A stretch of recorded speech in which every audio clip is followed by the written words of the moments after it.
Hello students, कक्षा 10वीं के मैथ्स क्लास में आप सभी का स्वागत है। आज की इस क्लास में आप लोगों को बचे हुए प्रश्नों को बताया जाएगा। इस अध्याय के 2 नंबर और 3 नंबर वाले जितने भी प्रश्न है वो मैंने पहले ही बता दिया है और अब आपको 4 नंबर वाले प्रश्नों को बताया जाएगा। तो इस अध्याय से ज्यादातर जो प्रश्न आने वाले हैं सिर्फ उन्हीं को बताया जा रहा है।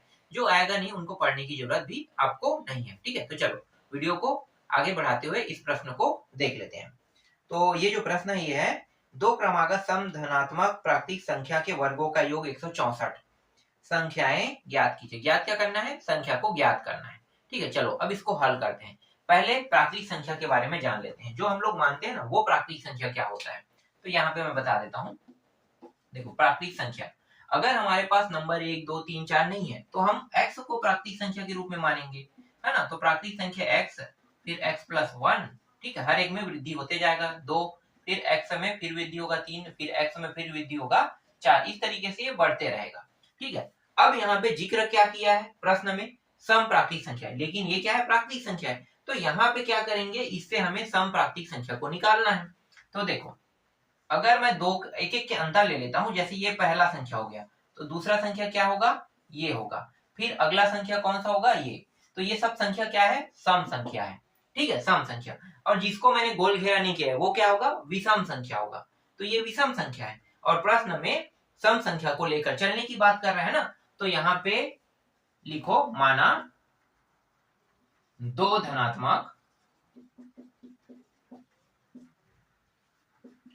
सम प्राकृत संख्या, पहली क्या है?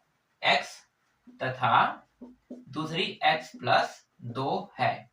अब प्रश्न के हिसाब से चलते हैं। प्रश्नानुसार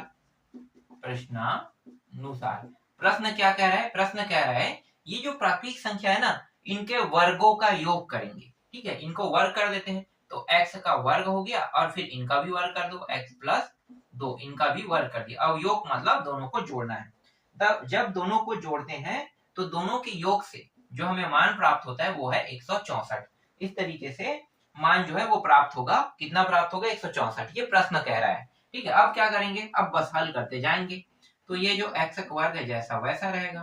फिर इसको भी देखो, यहाँ पे वर्ग लगा है, इसका मतलब क्या है? x प्लस 2 और x प्लस 2 का गुणा कर दो, है ना। गुणा करेंगे तो ये x का वर्ग हो जाएगा।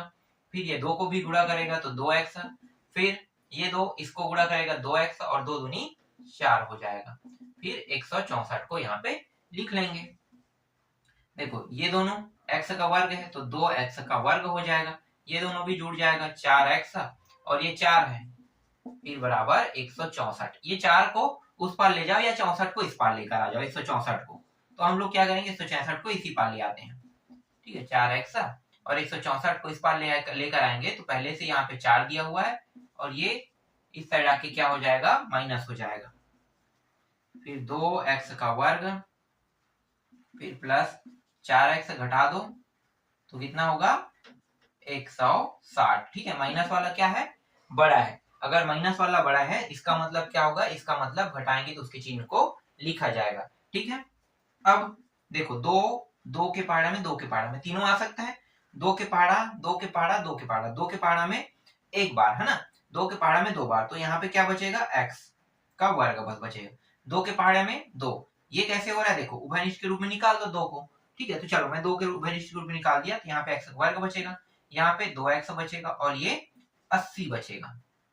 ठीक, इस तरीके से अब ये जो 2 है ये इस पूरे मान को क्या कर रहा है? गुणा कर रहा है। गुणा कर रहा है ना, तो 2 जो है गुणा कर रहा है तो ये कहाँ जाएगा? गुणा के फॉर्म में, तो ये 0 के साइड जाएगा, है ना। जहां पे 0 उस साइड अगर ले जाते हैं तो ये क्या करेगा? उसको भाग करेगा।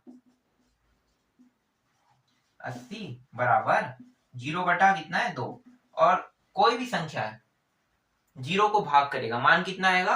0 का 0। तो इस तरीके से 0 हो जाएगा।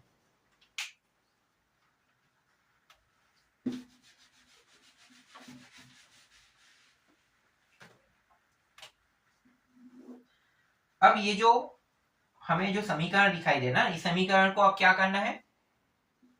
x का वर्ग प्लस 2x माइनस 80 बराबर 0 हल करना है ना। हल करके क्या निकालना है? x के मान को निकालना है। तो x के 2 मान को निकाल लेते हैं। चलो गुणनखंड कर दो, x का वर्ग। इसे 2 हिस्सों में इस प्रकार से तोड़ो कि तोड़ने पर तोड़ने पर, है ना, जो तोड़ते हैं ना, तो जोड़े या घटाए कहते हैं, उसमें 2x प्राप्त होना चाहिए और इनके अंकों का गुणा करने पर -80 प्राप्त होना चाहिए। चलो संख्या क्या है, बड़े संख्या को अगर मैं 10 ले लेता हूँ 10x और छोटे संख्या को -8 ले लेता हूँ, तो देखो जोड़े या घटाए पर कितना आ रहा है, 2x आ रहा है। अब इनके नंबरों को गुणा कर दो, तो ये +10 और -8 को गुणा करो, कितना आएगा, -80 आ रहा है ना।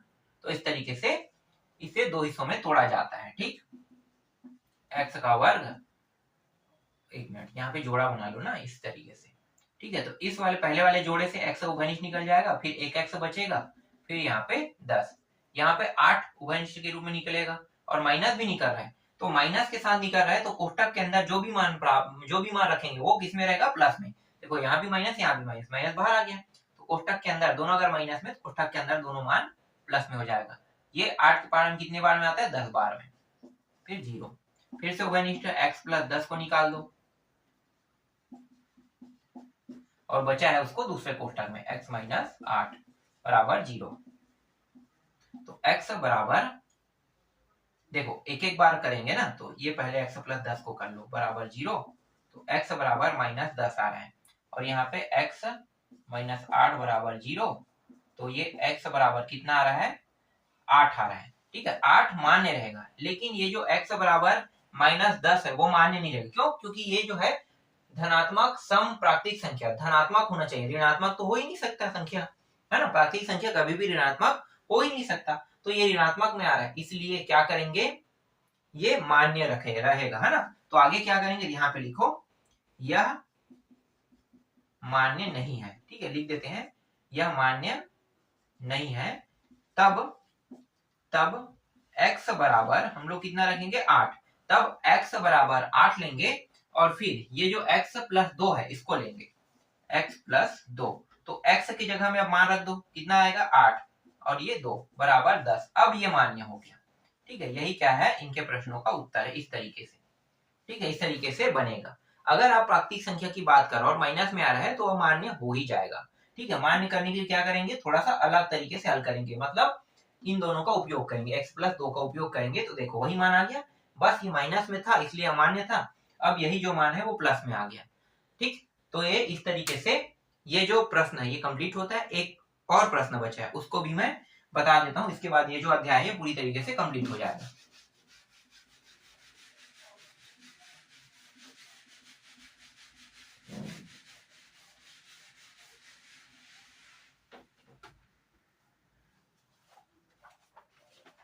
प्रश्न है, इसके बाद और कोई प्रश्न नहीं है इस अध्याय में इंपॉर्टेंट, जितना था उतना मैंने तो बता दिया ना। देखो समीकरण को हल कीजिए वाला प्रश्न है, तो ये जो प्रश्न है इसको मैं लिख लेता हूं, क्या है, x + 1 x - 1, फिर -x - 1 x + 1 बराबर 5/6, फिर x बराबर नहीं है 1 के और ये 1, इस तरीके से, है ना। इस प्रश्न को चलो अब बनाते हैं। देखो ये प्रश्न बहुत आसान, बहुत सरल है, यही से हल स्टार्ट कर देते हैं। ठीक है, ये पहला पद हम लोग मान लेते हैं। क्या करेंगे, सबसे पहले देखो दोनों के हर को देखेंगे, लेफ्ट हैंड साइड में जो मान दिया है इन और दोनों को लेकर चलेंगे, है ना। x के मान यहाँ भी निकालना है तो दोनों को लेकर चलना है, तो लेफ्ट को लेकर राइट को सिद्ध करना है, ऐसी वाली बात नहीं, दोनों को साथ लेकर चलना है, क्योंकि हल करना है और x के मान निकालना है। तो ये हल तब होगा ना जब नीचे के हर बराबर होगा। अब हर बराबर करने का तरीका क्या है, हर बराबर करने का तरीका है कि ये जो राइट हैंड साइड में मान दिया इसको लेफ्ट वाले को ऊपर नीचे गुणा कर दो, और ये लेफ्ट में दिया उसको ऊपर नीचे राइट वाले में गुणा कर दो, यही तरीका है।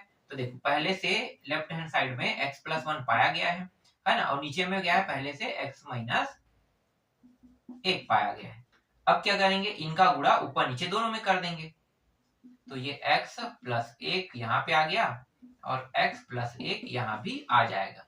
ठीक है, फिर माइनस का चिन्ह है, अब फिर से इन दोनों को लिख लेते हैं, x - 1 और x + 1 हमने लिख लिया। ठीक है, ये राइट हैंड साइड के मान है, दोनों मानों को हमने लिख लिया।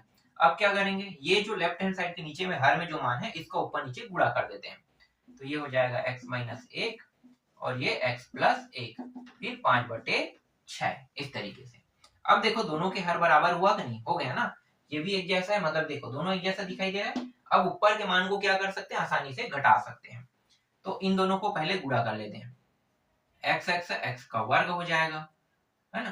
फिर ये इसके साथ होगा तो एक एक्स, और ये एक जो है इसको गुणा करेगा तो ये भी एक्स, फिर एक, फिर माइनस का चिन्ह। अब देखो माइनस का चिन्ह लगाने के बाद मैंने क्या किया, यहाँ पे कोष्टक लगा दिया। कोष्टक क्यों लगा रहा हूँ, क्योंकि यहाँ पे जो मान है ना उसके मानों को हल करने के लिए, देखो पहले इनको हल करेंगे फिर इस चिन्ह को अंदर गुणा करेंगे। प्लस होता तो कोई दिक्कत नहीं, लेकिन माइनस है तो ऐसा करना पड़ता है।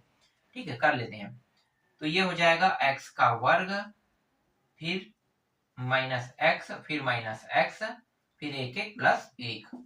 ठीक, इस तरीके से। अब ये जो हर है दोनों बराबर है, तो इसको अब पूरा एक बार बस लिखेंगे। ठीक है, ये इसको लिखें या इसको लिखें, एक बार बस लिखना है,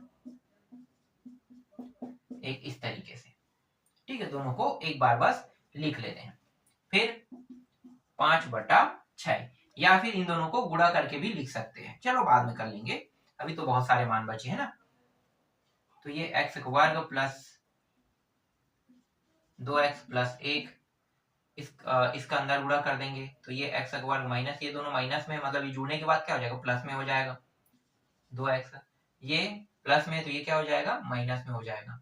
ठीक है, और नीचे में क्या मान है, x माइनस 1 x प्लस 1। देखो कट क्या रहा है, ये कट रहा है, प्लस माइनस होने के कारण ये कट रहा है, प्लस माइनस होने के कारण, है ना, ये कट गया। बचा क्या, सिर्फ 2 और 2x बचा है, और यहाँ पे 5/6 बचा है। तो ये हो गया 4, 2x कितना होगा 4x। अब इन दोनों का भी गुणा कर दो, तो गुणा करने पर ये आ जाएगा x का वर्ग माइनस 1, यही प्राप्त होगा कि नहीं। ठीक है, यही मान प्राप्त होगा। तो इस तरीके से ये मान जो है हमें प्राप्त हो रहा है। अब थोड़ा सा और हल है, उसको बगल में कर लेते हैं, है ना।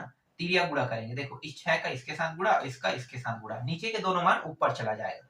तो ये 6 और 4 गुणा होगा, कितना होगा 6 चौक 24, तो ये 24x हो गया। ठीक है, इस 5 के इसके साथ गुणा तो 5 बराबर 5x वर्ग माइनस 5 हो जाएगा। ठीक, अब क्या करेंगे, इसको उस पार ले जाते हैं, तो 5x वर्ग माइनस 5, और 24 को इस साइड लेकर आए तो ये माइनस 24x बराबर 0। ठीक है, देखो ये जो है मैं जमा के लिख रहा हूँ ना, लेकिन ले जा किसको रहे, इसको, और 0 यहाँ पे आ जाएगा। तो इसको अगर अलट पलट देते हैं तो फर्क नहीं पड़ेगा, क्योंकि पूरा मान अदला बदली हो रहा है, बस इसको ले जा रहे हैं यहाँ पे। ठीक, अब आगे हल करो, इसको सही से जमा के लिख लो, 5x का वर्ग, फिर माइनस 24x, फिर माइनस 5 बराबर 0। देखो ये जो 5 इसको पहले गुणा कर दो, क्योंकि गुणनखंड करने का नियम क्या है, यही है ना। तो कितना हो जाएगा 25। ठीक है, 25 हो गया। अब 24 को इस प्रकार से तोड़ो कि उनके अंकों का गुणा करने पर कितना आना चाहिए, अंकों के गुणा करने पर हमें 24x प्राप्त होना, गुणा नहीं जोड़ने या घटाने पर 24x प्राप्त होना चाहिए, गुणा करने पर 25 प्राप्त होना चाहिए। तो वो अंक क्या हो सकता है, देखो 5x का वर्ग, इसको 25x से लिख लो और एक माइनस x कर लो। ठीक है, देखो यहाँ पे 25 है और ये प्लस है, सॉरी 25 है और यहाँ पे एक x है, अगर दोनों को गुणा करेंगे तो 25 आ रहा है ना। ठीक, तो इस तरीके से अब जोड़ा बना दो, पहले वाले जोड़े से क्या उभयनिष्ठ निकलेगा, पहले वाले जोड़े से 5 उभयनिष्ठ और x से निकल रहा है, x और 5। ठीक, उभयनिष्ठ निकल गया, बचेगा x और ये 5 के पहाड़े में आता है 25। फिर यहाँ पे कुछ नहीं निकल रहा है, मतलब क्या निकलेगा, एक बस, फिर x माइनस 5 बराबर 0।